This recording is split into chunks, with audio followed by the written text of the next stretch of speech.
Śūnyatā, Parte 2, Chapter 6, Emptiness in Everyday Experience.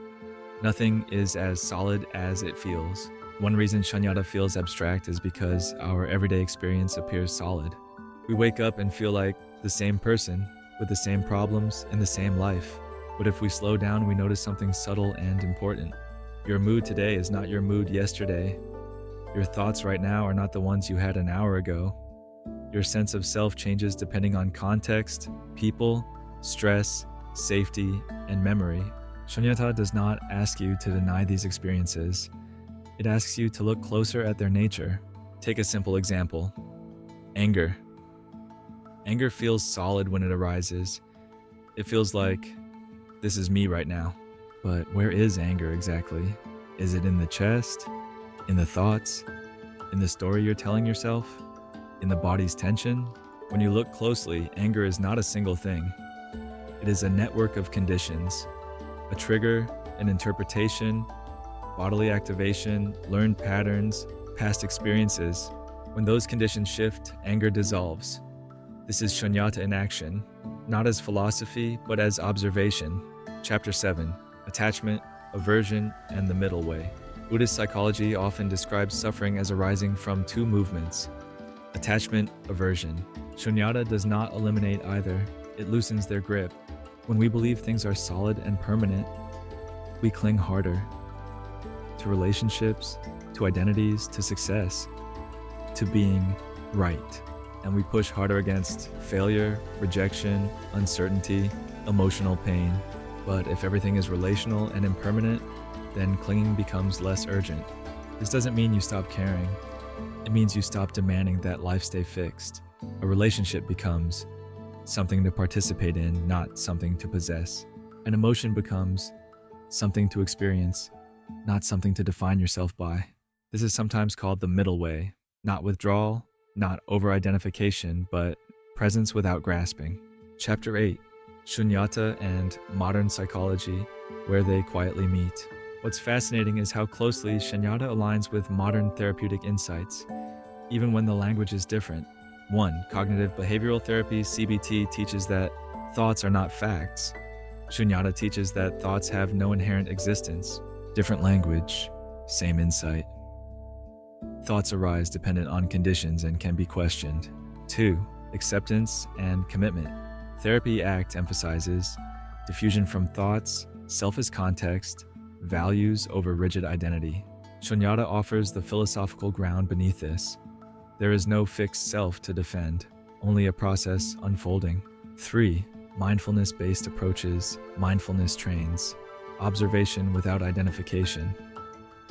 Sunyata explains why this works, because what you observe is not permanent or independent. 4. Self-compassion. Self-criticism assumes a fixed, flawed self. Sunyata dissolves that assumption. You are not broken, you are changing. Chapter 9, Emptiness and Relationships. Closeness without clinging. Sunyata becomes especially powerful and challenging in relationships. We often want others to stay the same, meet our expectations, confirm our identity, but relationships are also empty in the Sunyata sense. They exist through conditions. Seeing this does not mean becoming indifferent. It means replacing entitlement with curiosity. Instead of, why are you like this? Sunyata invites, what conditions are present right now? This shift alone can soften conflict. Chapter 10, A Key, Misunderstanding. Emptiness is not detachment. One of the most common fears around Sunyata is, if nothing is solid, why care at all? This is where emptiness is misunderstood. Sunyata does not say, nothing matters. It says, nothing matters independently of context. Care becomes more flexible. Compassion becomes less possessive. Love becomes less controlling. You care without clinging. You engage without demanding permanence. This is not coldness. It is maturity. Chapter 11, A Modern Metaphor, the Stage and the Play. Imagine life as a stage. Roles appear. The anxious one, the confident one, the failing one, the successful one. Sunyata reminds you, you are not the role. You are the stage on which roles appear. The play matters. The emotions are real. But the stage is not threatened by any single scene. Chapter 12. How to practice Śūnyatā without turning it into a concept. Śūnyatā is not meant to be believed. It is meant to be noticed. Here are gentle ways to explore it. Omras 1. Notice conditionality. When an emotion arises, ask, what conditions might be feeding this right now? Not to fix it, just to see. 2. Soften identity language. Replace, I am anxious with, anxiety is present. This subtle shift creates space. 3. Let meaning be flexible. Notice when you treat interpretations as facts. Śūnyatā invites multiple perspectives, not certainty. 4. Practice gentle humor.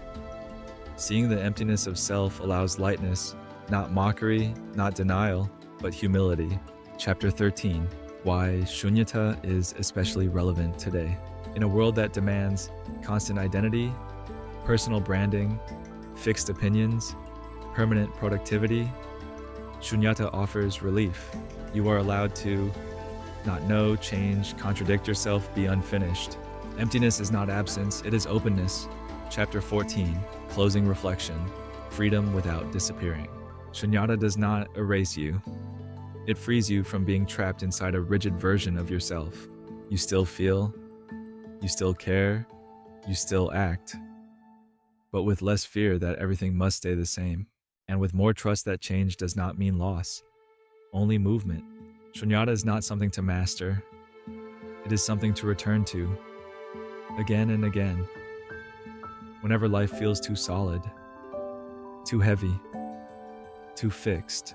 For more reflections like this, where philosophy meets psychology in a calm, human way, watch more on my channel. Are there specific topics you're interested in or a particular question you'd like answered in your life? Let me know in the comments. Subscribe now and join me on your journey toward more clarity and inner strength.